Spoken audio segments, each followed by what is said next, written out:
Hola, soy la doctora Diana Jo Corrales, yo soy emergencióloga pediatra, soy jefe clínica del Servicio de Emergencias del Hospital Nacional de Niños en San José, Costa Rica, y el día de hoy voy a compartir con ustedes el tema de la utilidad de ultrasonido en el servicio de urgencias. Bueno, voy a compartir con ustedes este tema, que es la utilidad de ultrasonido en la sala de emergencias pediátricas. Realmente para nosotros, desde que se introdujo lo que es el uso de ultrasonido para nosotros en los servicios de urgencias, ha sido toda una revolución en la forma en que nosotros manejamos y vemos los pacientes. Prácticamente, pues hace muchos años no contábamos con este recurso y pues prácticamente teníamos que estar pendiente de lo que los profesionales en radiología nos podrían ayudar para poder hacer diagnósticos fáciles que con solo con ultrasonido en el punto de atención podemos realizarlo en la actualidad. Algo importante que ustedes deben de conocer con respecto a lo que es el ultrasonido es que existen varios transductores y de acuerdo al transductor que vamos a utilizar, vamos a hacer la aplicación o vamos a utilizar la aplicación que vamos a aplicar en el paciente pediátrico. Tenemos lo que son los lineares de alta frecuencia. Estos usualmente se utilizan para lo que es, por ejemplo, procedimientos superficiales, para lo que es manejo de tejidos blandos, diagnóstico, por ejemplo, de cuerpos extraños. Además, tienen una mejor resolución. Y tenemos los transductores que son curvos de baja frecuencia, que tienen una menor resolución, pero que nos van a permitir ver profundidad. Algo importante con esto es que las aplicaciones más importantes que se han definido por lo que es la Academia Americana de Emergencias es trauma para uso en embarazo, para cardíaco, renal, aneurisma aórtico y vesícula biliar. Esto sobre todo para lo que son los servicios de emergencias y la especialidad de emergencias de adultos. Sin embargo, en pediatría nosotros podemos ampliar un poco las aplicaciones y la utilidad que tiene esto no solo va más allá de lo que es la parte de tórax o abdomen, sino también podemos extendernos a lo que es cerebro, la parte ocular, lo que es la parte de la reanimación, entre otras. Aplicaciones diagnósticas que hemos encontrado, lo que se ha descrito a nivel de emergencias pediátricas, pues puede ir del diagnóstico de patologías a nivel pulmonar, apendicitis, estenosis pilórica, por ejemplo, abscesos, celulitis, entre otras. Y también pues nos va a ser de mucha utilidad para lo que es una guía, para lo que es procedimientos. Entonces, hemos visto cómo de repente el ultrasonido se ha vuelto una herramienta súper útil para lo que es la colocación de vías periféricas, por ejemplo, para realizar una toracocentesis, una paracentesis, hasta para lo que es intubación endotraqueal. ¿Qué es importante con el ultrasonido? Que desgraciadamente en lo que son los currículums educativos no está todavía incorporado, al menos en nuestro país, porque yo sé que en muchos países en Latinoamérica ya han ido incorporando lo que es el uso de ultrasonido formalmente en los currículums de enseñanza en pediatría, el uso del ultrasonido. Muchas de las personas que utilizan en este momento el POCUS o el ultrasonido en el punto de atención, que así se llama, lo han hecho porque han realizado cursos pagados por fuera de su currículum educativo en pediatría. Muchos de los urgenciólogos pediatras han recurrido también a viajar fuera del país para poder educarse en esto y ha sido pues una herramienta evidentemente importante a la hora de que vamos a manejar los pacientes.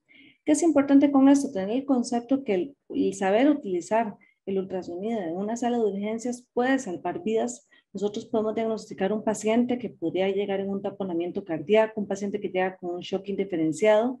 Además de esto, nos puede ahorrar tiempo. Si nosotros de repente estamos en un lugar lejano, donde no tenemos acceso, por ejemplo, a una tomografía axial computarizada, el tener un ultrasonido en la sala de emergencia nos puede ahorrar tiempo y poder hacer un diagnóstico rápido de qué está pasando por dentro de ese paciente. Algo importante también es que no reemplaza los estudios normales de radiología. Quiere decir que si nosotros vamos a utilizar el ultrasonido para contestar preguntas sencillas, prácticamente nosotros con el POCUS o con lo que es ultrasonido en la sala de urgencias vamos a contestar un sí o un no. Por ejemplo, el paciente que tenemos aquí, que es un paciente con un trauma, vamos a contestar si tiene líquido libre, sí o no. Pero no vamos a contestar con un ultrasonido hecho en la sala de urgencias el tamaño del riñón, características específicas de lo que es, por ejemplo, las vías biliares. Nosotros en la sala de urgencias, al menos en lo que es ultrasonido, es importante tener el concepto de que lo que hacemos no reemplaza nunca los estudios formales de radiología.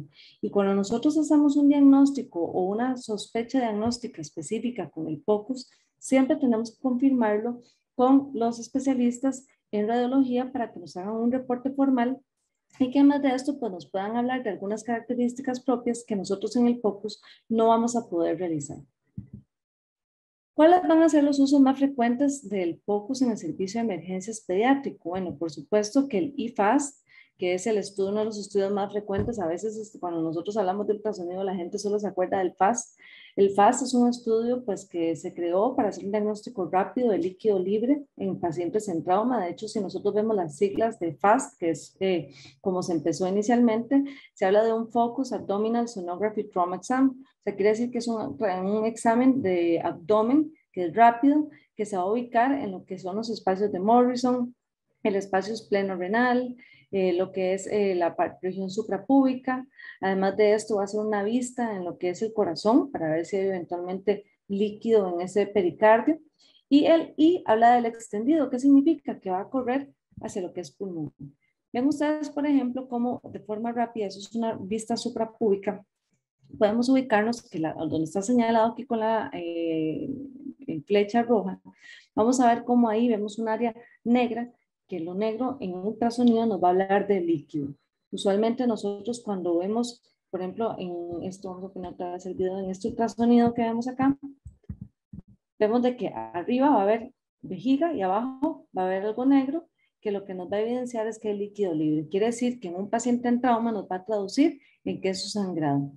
Recuerden que el IFAS nunca va a reemplazar, por ejemplo, un TAC o una tomografía de abdomen en un paciente en trauma, pero nos puede dar una idea de forma rápida qué está pasando con ese paciente y qué tanto tenemos que correr, por ejemplo, a un TAC o una sala de operaciones en un paciente en trauma. El extendido habla de una vista que es hacia pulmón. Ahorita vamos a hablar un poquito de lo que es el uso de pulmón, pero más o menos lo que nos dice es que eventualmente este paciente pues podría tener un líquido también en pleura, un derrame pleural, y que además pues podría tener un neumotórax, que también en ultrasonido nos ha servido de utilidad para poder diagnosticar esta patología. Esta vista que vemos aquí a la izquierda de ustedes es el riñón y el hígado, que usualmente nosotros lo que tratamos de ver es que no haya una línea negra, que les decía que es líquido, que es líquido libre ahí en esa región. Otra aplicación o utilidad que se le da a ultrasonido en pediatría es el uso de ultrasonido de pulmón. De hecho, pues mucho de lo del COVID ahora en adultos, ¿verdad? Pues vino a revolucionar también el uso de ultrasonido en pulmón, puesto que los que más utilizaban esta aplicación, pues eran se utilizaba en paciente pediátrico. Usualmente el que utilizamos es el lineal, porque recuerden que los lineales van a ser ultrasonidos o transductores que nos van a servir para ver lo que es la parte superficial. Y usualmente para ver pulmón, ¿verdad? Va a servir para ver la parte superficial. Entonces ustedes van a tener aquí un paciente que está con dificultad respiratoria, que de repente ustedes no saben qué puede estar pasando con ese paciente y pues rápidamente con el ultrasonido podrían diferenciar si ese paciente tiene líquido en el pulmón, si tiene eventualmente una neumonía. Algunas características de un paciente que tiene, que cuando hacemos un ultrasonido, vean cómo se ven las costillas y eso que está en movimiento, esa línea que es esa línea blanca o hiperecoica, que así se llama, es la pleura donde se está moviendo. Entonces nosotros rápidamente vamos a colocar el ultrasonido y de forma pues rápida podemos visualizar si eventualmente lo que vemos ahí es normal o no. Hay varios, nosotros llamamos a esto en pulmón artefactos y que nos pueden servir para diferenciar qué pasa en el pulmón. Las líneas A usualmente son líneas que son normales, esto habla de un patrón seco de pulmón. Las líneas B son líneas que eventualmente son líneas verticales que van de la pleura hacia abajo. Cuando hay más de 3 en un solo campo, hablamos de que es un pulmón que puede estar teniendo algún patrón húmedo o intersticial. Y también pues podemos tener una línea pleural irregular, esa línea hiperecoica que vemos ahí arriba o esa línea blanca puede estar irregular y nos puede hablar también de procesos infecciosos o líquido subpleural que puede traducir en una infección a nivel de pulmón. Podemos ver consolidaciones subpleurales y también la hepatización. Habla de hepatización porque se parece mucho al hígado en cuanto a la imagen y esto nos habla de una neumonía. Entonces, lo que es ultrasonido de pulmón, ahora con COVID, sobre todo también en adultos, pues viene a revolucionar un poco lo que hacemos con esto. Prácticamente en muchos lugares ahora a todos los pacientes con COVID los monitorizan con lo que es ultrasonido. Vean ustedes, por ejemplo, este paciente, vean la línea hiperecoica que les mencionaba anteriormente, pero como hay una imagen hipoecoica o negra en esa línea blanca, ¿verdad? Eso quiere decir que el paciente tiene un derrame pleural. Esta imagen que ustedes ven acá, que es una imagen que se llama el signo de cola de pescado, que es arriba del hígado, vean cómo se ve negro alrededor de esa cola de pescado, ¿verdad? Esa cola de pescado es el pulmón que está prácticamente colapsado por líquido que se encuentra en la pleura. Entonces ahí podemos diagnosticar un derrame pleural. La resucitación guiada por ultrasonido es algo que nosotros tratamos de hacer prácticamente en el momento que podamos. Mira, llega un paciente con un shock indiferenciado, tenemos que ver qué es lo que está pasando con el paciente, traemos el ultrasonido. Los ultrasonidos que nosotros utilizamos para los servicios de emergencia son ultrasonidos que son portátiles, que son fáciles de movilizar y que eventualmente pues lo podemos jalar para todo lado. Tienen además batería, ¿verdad? Nosotros no nos sirve un ultrasonido grande de los que usan los radiólogos, porque para el fin de lo que nosotros queremos, que es para contestar preguntas fáciles de un sí o no, pues realmente no es útil. Además, los espacios usualmente en nuestros servicios de emergencia, sobre todo cuando son pletóricos, pues va a ser difícil andar jalando ultrasonidos grandes. Una neumotecnia para lo que es la parte de la resucitación o diagnóstico de patologías en pacientes chocados es esta neumotecnia que es HIMAP. Entonces vamos a tener vistas del corazón, de lo que es la vena cava inferior para ver si hay colapso o no, del área del espacio de Morrison, que es entre el hígado y el riñón, ver si hay un aneurisma aórtico o si hay un neumotórax. Y con esto pues nos damos una idea en general si el paciente tiene un problema de bomba, si el paciente tiene un problema de tanque, un problema de tuberías. Entonces, para lo que son pacientes con hipotensión o shock indiferenciado, hacer un POCUS nos ayuda mucho para poder visualizar qué está pasando con ese paciente. Eso en el paciente que se encuentra crítico. Y además, pues nos ayuda a ver de forma rápida pulmón, corazón y abdomen. Vean ustedes que también el ultrasonido pues, nos sirve para diagnosticar un movimiento cardíaco. Y son pacientes que pueden llegar chocados, que pueden hacer hasta paro. Y el diagnóstico de un taponamiento cardíaco pues, nos puede hacer de forma rápida pensar que vamos a de una vez a hacer drenaje de ese taponamiento cardíaco o hacer una pericardiocentesis. Pero usualmente nosotros, al menos en pediatría, usualmente lo hacemos con el cardiólogo, ¿verdad? Y a la par del paciente. En adultos, y si ustedes de repente se encuentran en un lugar lejano y eso es lo que puede salvar al paciente, pues se puede hacer una pericardiocentesis guiada por ultrasonido con el fin de evitar una lesión a nivel de corazón. Otra aplicación que la usamos mucho es la parte del abdomen, la exploración de abdomen pediátrico. Hay varias patologías y les voy a mencionar dos de ellas porque hay más que pues por el tiempo pues no les voy a mencionar, pero la parte de exploración de abdomen es una de las aplicaciones casi que específicas del paciente pediátrico porque son patologías que vemos en niños pequeños. Una de estas es lo que es la invaginación intestinal, recordando que la invaginación intestinal usualmente se va a presentar en niños pequeños con un pico aproximadamente entre 6 meses. Recuerden que es un paciente que va a presentar con sangrados o deposiciones o diarreas sanguinolentas, ¿verdad? Que al final lo que va a traducir esa diarrea sanguinolenta o jalea de grosella va a ser la necrosis o el sufrimiento a nivel del intestino que está pasando ese paciente. Cuando nosotros vemos heces en jalea de grosella y eventualmente vemos una radiografía de abdomen que tiene una imagen ya sea en tirol blanco o eventualmente con un grano de café, rápidamente nosotros traemos el ultrasonido y vemos esta imagen que es una imagen en tiro al blanco que nos hace el diagnóstico de invaginación intestinal. Invaginación intestinal es una de las patologías que nosotros más hemos evolucionado en nuestro servicio de emergencias. Prácticamente nosotros hacemos ultrasonido. Si nosotros vemos la invaginación intestinal, de una vez el radiólogo casi que se está preparando para hacer el colon por enema, rápidamente bajan el paciente y esto, desde que nosotros estamos haciendo el POCUS para poder hacer un diagnóstico de lo que es invaginación intestinal, hemos acortado los tiempos de colon por enema y de resolución de estos pacientes. ¿Qué pasa? Bueno, tenemos que practicar, ¿verdad? El realizar este ultrasonido para invaginación intestinal hay que hacerlo en una U invertida, empezando por lo que es la región de fosa ilíaca derecha, recordando que usualmente el tipo más frecuente de invaginación intestinal va a ser el iliocólico. Entonces, usualmente empezamos por lo que es la fosa ilíaca derecha, vamos a hacer un rastreo en forma de U invertida y así de esa forma vamos viendo todos los cuadrantes del abdomen para poder encontrar esa cabeza de la invaginación intestinal. Otra patología con la cual nosotros pues hemos ido evolucionando es la estenosis hipertrófica del píloro. A veces cuesta un poco ver esta patología. Ahora usualmente vamos a ver un paciente de menos de un mes, varón, que va a presentarse al servicio de emergencias con vómitos persistentes, pueden tener pérdida de peso. Y cuando hacemos un laboratorio, unos gases, vamos a encontrar un paciente que está con una alcalosis metabólica y además de esto con hipocloremia. Entonces vamos a hacer un diagnóstico de que es un paciente que podría ser sospecha de una hipertrofia pilórica.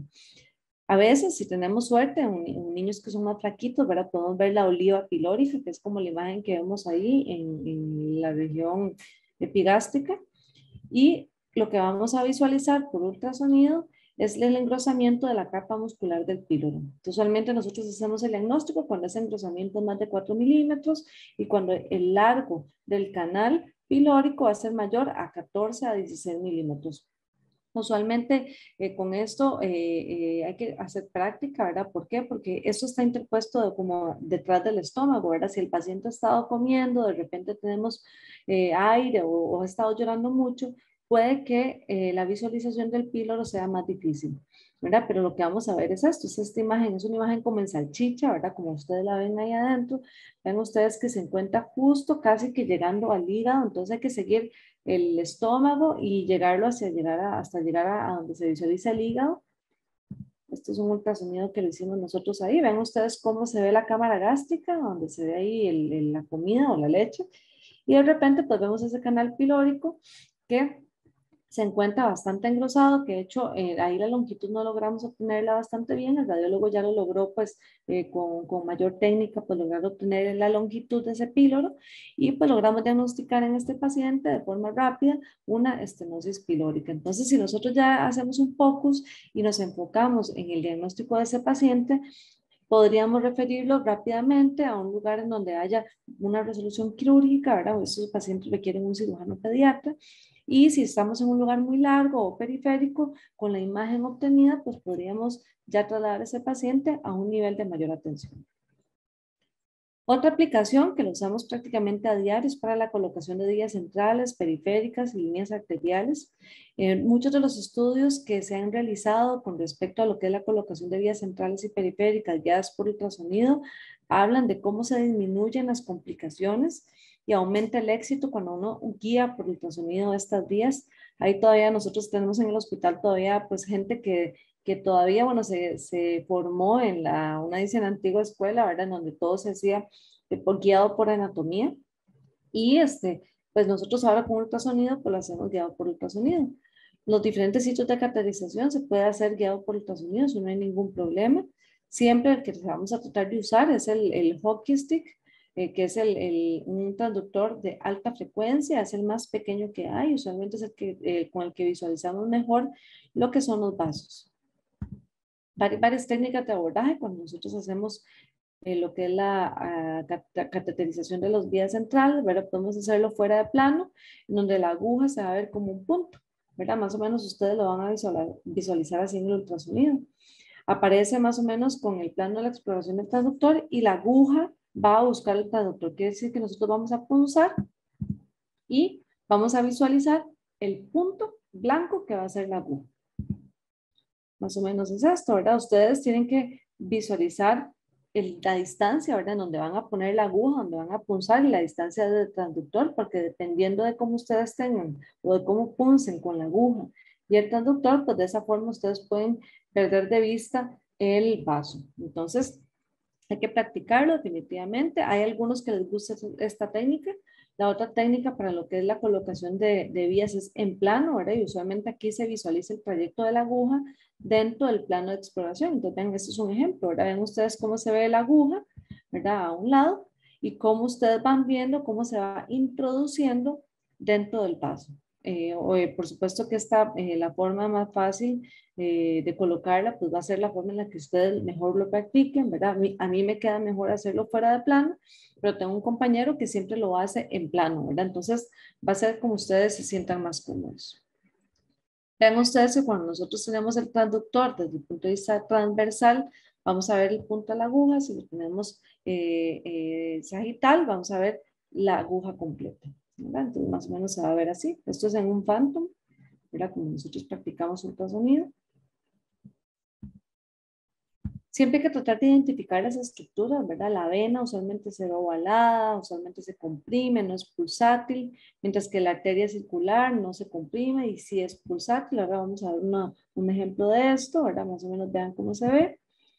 Cuando nosotros hacemos estos catéteres o colocación de catéteres vías centrales, usualmente requiere una preparación, ¿verdad? Nosotros aquí trabajamos muy de la mano, al menos en nuestro país, en nuestro hospital, con los cirujanos pediatras, los que se encuentran en nuestra unidad de trauma. Y pues con ellos pues colocamos las vías, ¿verdad? Usted lo puede hacer en una sola persona o dos personas que se ayuden para poder colocar la vía. Lo importante es que ustedes se ayuden y que de esa forma, ¿verdad? Pues alguien sostenga el ultrasonido, que se esté visualizando de forma correcta cómo va y eventualmente pues que se logre colocar el catéter. Entonces, vamos a ver, ahí se ve. Y este es en plano. Ven ustedes cómo se va a introducir la aguja. Ahí se ve la longitud del plano, es un corte longitudinal del paso. Siempre corroboramos, ¿verdad? Recuerden que el verde, el rojo y el azul usualmente lo que implica es hacia dónde va la sangre, ¿verdad? O sea, no necesariamente implica que sangre, si se ve rojo es arteria y si se ve azul es vena, ¿verdad? Simplemente es hacia dónde va la sangre. Entonces, por ahí está el video de punza, ¿verdad? Para que ustedes vean cómo se observa. Ahí está la aguja y vean cómo se ve en plano, cómo entra al paso. Y de esa forma nosotros estamos seguros y corroborando de que definitivamente el catéter entró en lo que fue en este caso la yugular interna. A veces cuesta un poquillo, ¿verdad? Hay algunas manillas que se aprenden ahí a la hora de que nosotros ponemos estas vías, pero bueno, ahí está ya la penetración por la aguja del catéter y ahí vemos cómo está ya la guía pasando hacia la aurícula derecha del paciente. Después nosotros siempre corroboramos, hacemos un ultrasonido para ver que ahí está el catéter colocado. Ven ustedes cómo se ve la arteria pulsando y cómo se ve la vena yugular interna, pues ahí con el catéter en su interior. Una vez que nosotros hayamos colocado esto, el POCUS nos va a servir también para ver complicaciones. Entonces vamos a poder definir si el paciente tiene neumotórax o no tiene neumotórax y cómo se encuentra ese pulmón, ¿verdad? Una de las complicaciones más frecuentes cuando se colocan vías centrales va a ser el neumotórax. Okay.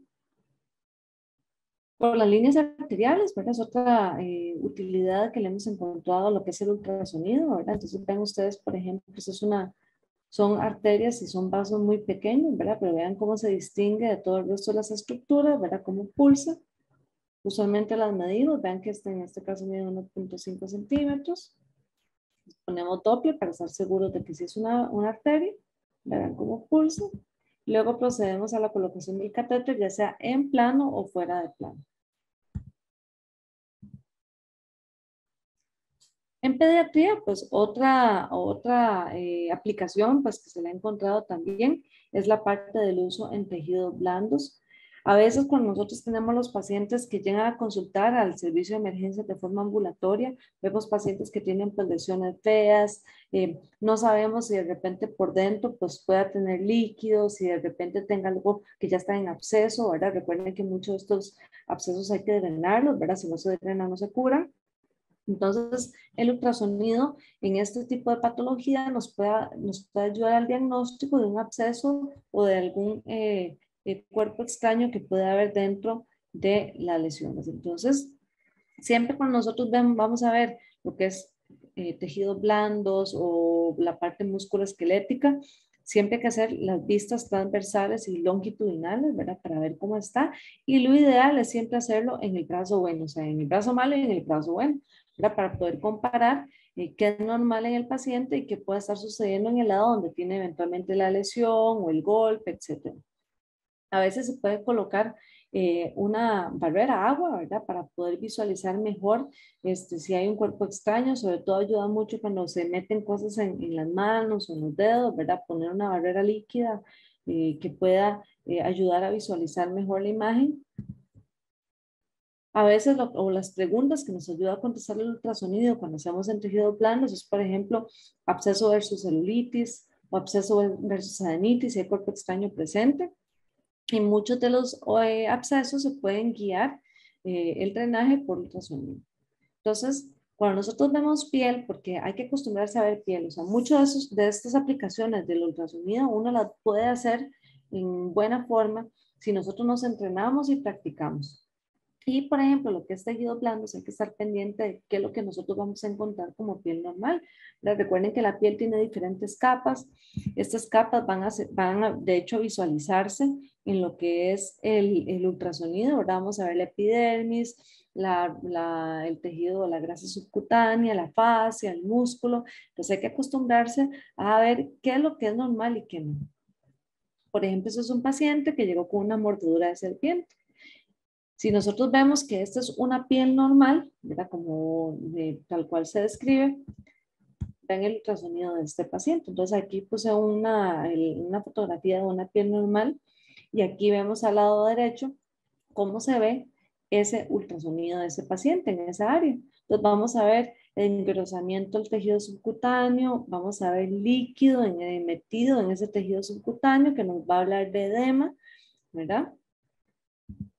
Usualmente se habla de que simila, o sea, una celulitis semeja a una calle de piedras, ¿verdad? Y así se va a visualizar. Si nosotros repetimos otra vez el ultrasonido, vean ustedes que va a similar o va a simular una calle de piedras, ¿verdad? Un cobblestone, ¿verdad? Que es lo que se habla en inglés.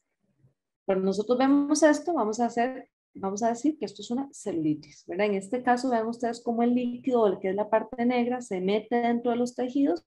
Esto claramente no se drena, ¿verdad? Porque es un edema.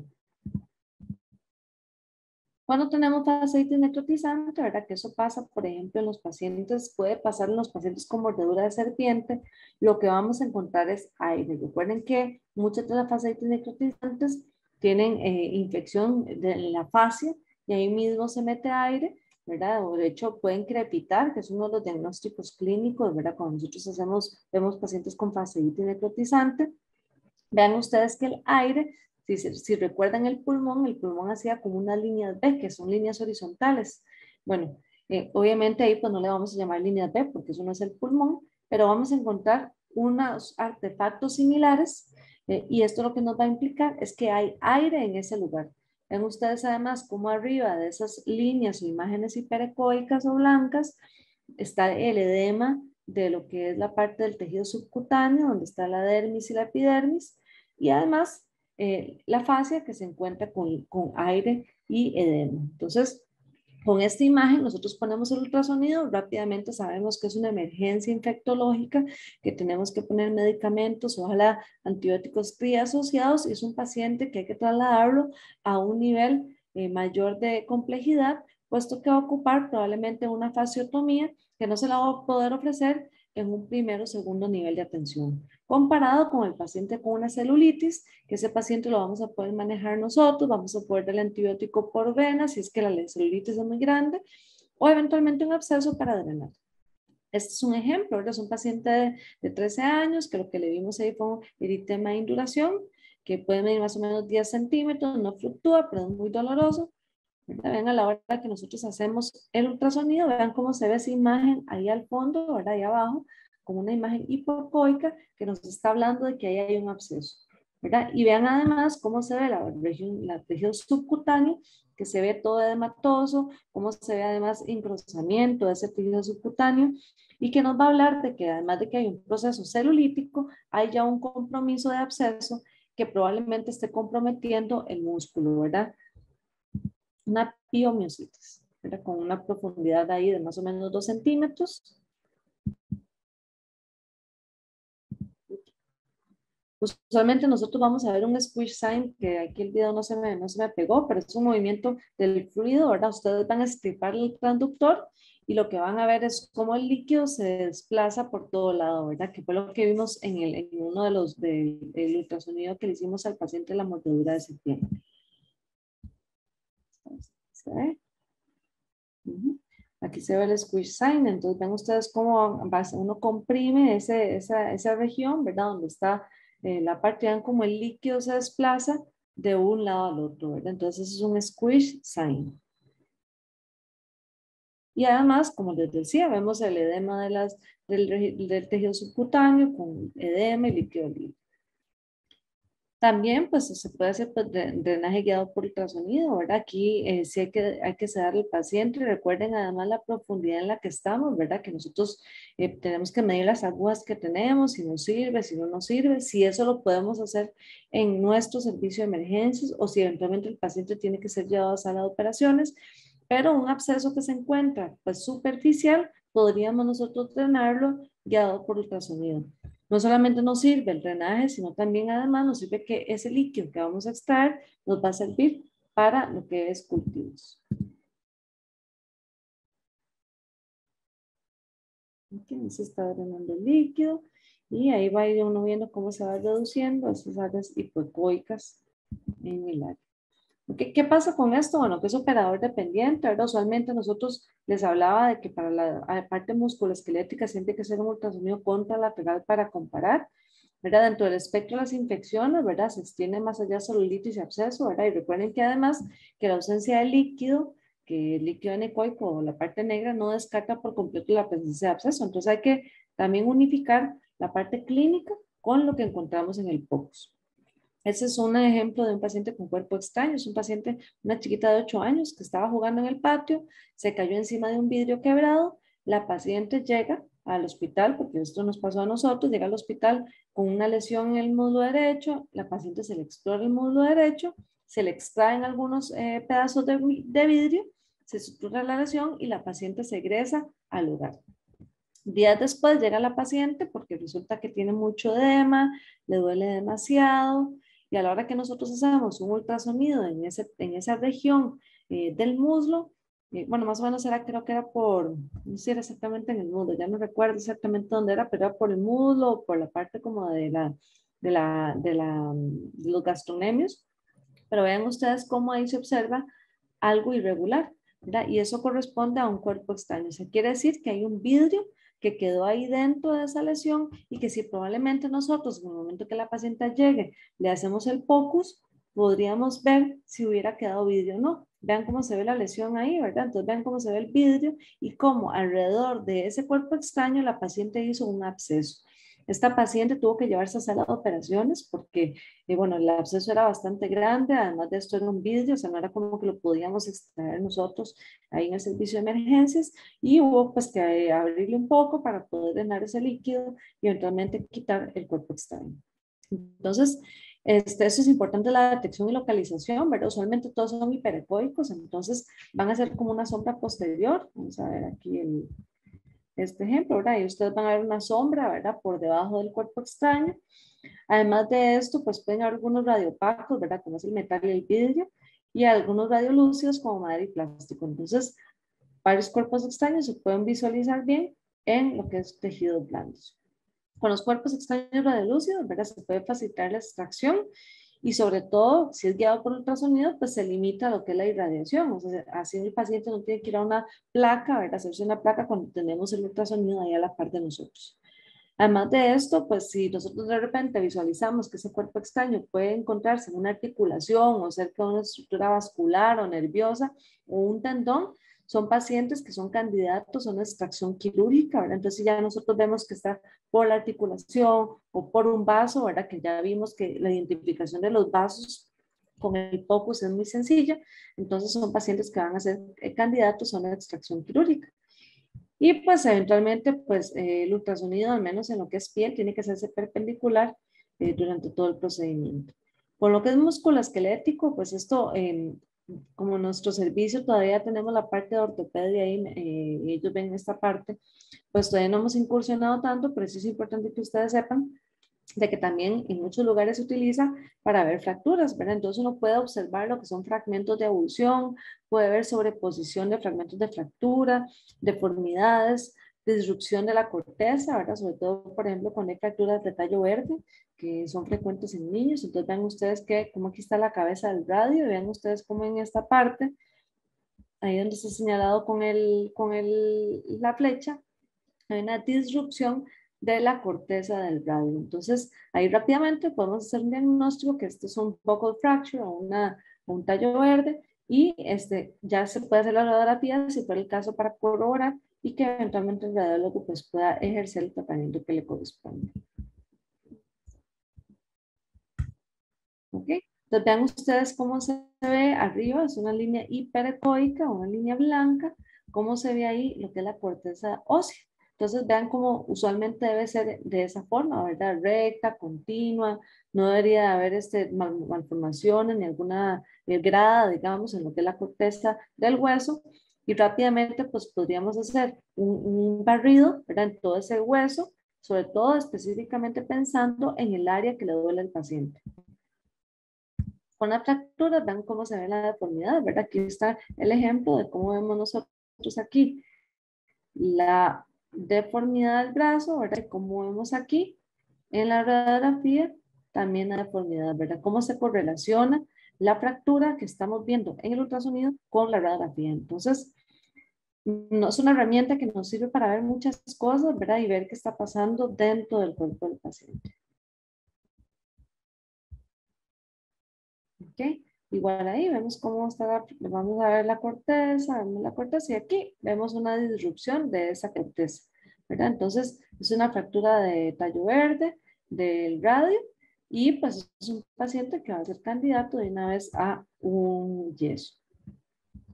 Las fracturas de cráneo también se pueden ver, ¿verdad? Entonces así evitamos pues probablemente estudios innecesarios en los pacientes, ¿verdad? Si ustedes ven que llegan de repente pacientes que se golpean la cabeza, pues probablemente, sobre todo en los niños más pequeños, pasar el ultrasonido por el área donde la mamá cree que se golpeó podría ser de mucha ayuda. ¿Qué es el problema con los niños, sobre todo los que tienen todavía las suturas abiertas? De que una fractura puede confundirse con una sutura. Entonces, todo lo que nosotros vemos tiene que correlacionarse con la clínica del paciente, ¿verdad? Si nosotros de repente tocamos un hematoma, tocamos algo blando, ¿verdad? Pues hay que tomarlo en cuenta.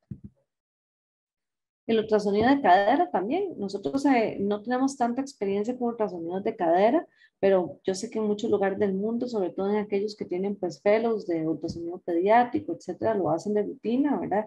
Y la idea es poder descartar si el paciente tiene líquido en cadera o no. ¿Qué nos va a servir de esto? Bueno, que esto nos puede ayudar a decir que el paciente puede tener una sinovitis transitoria de cadera, el papá se puede ir más tranquilo, ¿verdad? Solamente con las sinovitis transitorias de cadera van a ser pacientes que van a empezar con dolor en la cadera o dificultad para caminar, van a tener un antecedente de alguna infección viral, ¿verdad? En las semanas previas a el inicio de los síntomas. Y son pacientes que tienen hemogramas, PCR normales, ¿verdad? Porque no hay un aumento de parámetros inflamatorios y que eventualmente pues se pueden ir a la casa con antiinflamatorios.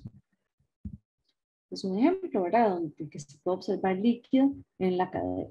Pero siempre es importante, como les decía, hacer el ultrasonido contralateral, ¿verdad? Porque si no, entonces, pues, no sabríamos si eso que estamos viendo es un hallazgo de que el paciente, un defecto de fábrica, algo que el paciente tenga ya de base. Entonces, siempre compararlo y lo que se habla es que la diferencia entre la cadera contralateral debería de ser menos de 2 milímetros. ¿Qué otras aplicaciones de ultrasonido podemos encontrar? Bueno, se habla, por ejemplo, de lo que es la colocación del tubo endotraqueal, o sea, podemos ver al paciente, o ahí está, eso es una intubación esofágica, ¿verdad? Porque de hecho el tubo se fue para el esófago, pero podríamos utilizar para ver esto. Otras aplicaciones, pues que no tengo yo tanta experiencia, pero que eventualmente se están incorporando poco a poco, es la visualización de lo que es la vaina del nervio óptico, ¿verdad? Con el fin de poder diagnosticar si el paciente que estamos viendo tiene hipertensión endocrinal o no. Se habla de que un incremento de más de 5 milímetros en la vaina ocular, pues puede sugerir una hipertensión endocrinal. ¿Qué es el problema de esto en comparación con adultos? Que es que en pediatría, como los niños son de diferentes tamaños, ¿verdad? Pues todavía faltan estudios para poder corroborar tablas y que se puedan establecer tamaños sí, tamaños por edad del paciente, ¿verdad? Entonces, eso es una aplicación más, ¿verdad? Además de las que les mencioné. Y pues en paro también pues he estado utilizando el ultrasonido en la parada cardíaca con el fin de poder valorar si el paciente pues ya retornó a circulación espontánea o no, ¿verdad? Y esto se ve fácilmente con ver el latido del corazón por ultrasonido. Al final, si entendemos nosotros las aplicaciones que tenemos de ultrasonido en el servicio de emergencias, lo que nos falta es entrenarnos. Y la única forma es realizando cursos practicando. Cada vez que ustedes tengan la oportunidad de sacar el ultrasonido, si lo tienen ustedes ahí en el servicio de emergencias, sáquenlo, hágaselo a los pacientes, aunque el paciente venga por un golpe en la pierna, háganle un ultrasonido de pulmón, háganle un ultrasonido de corazón, háganle un FAST. La única forma de que nosotros podamos encontrar anormalidades en los pacientes es acostumbrándonos a ver lo que es normal. Entonces no desaprovechen los pacientes que tienen ustedes ahí en el servicio de emergencias, practiquen con ellos, encuentren lo normal para que en el momento que ustedes vean algo anormal lo puedan diagnosticar. Y como les decía, la práctica es lo principal y practiquen mucho. Muchas gracias. Fue para mí un gusto haber compartido este tema. Realmente pues soy una aficionada al POCUS y al ultrasonido. Me gusta mucho la forma en que ha ido evolucionando, la manera en que nosotros vemos, manejamos y diagnosticamos a los pacientes en nuestros servicios, y estoy segura que ustedes en sus países y en sus servicios de emergencias pues también le van a encontrar utilidad a esto. No se queden ahí, traten de conseguir uno, traten de buscar a alguien que les enseñe, ¿verdad? Muchos de los que tienen más experiencia con esta utilidad del ultrasonido en los servicios de emergencia son los emergenciólogos de adultos, entonces hay que decirles a ellos que nos enseñen para que ustedes pues puedan sacarle provecho a las herramientas que se encuentran disponibles en estos momentos. Muchas gracias, saludos.